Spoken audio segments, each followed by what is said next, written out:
Okay, good morning mga idol. Ayan.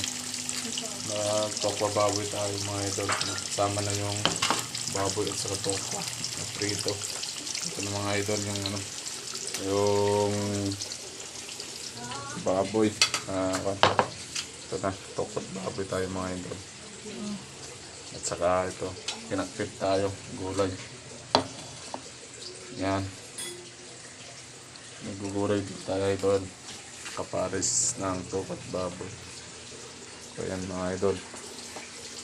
Dito tayo.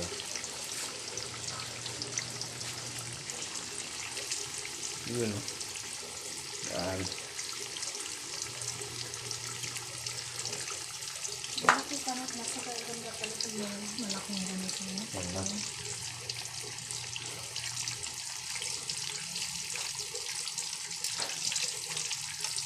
Nagsabayan.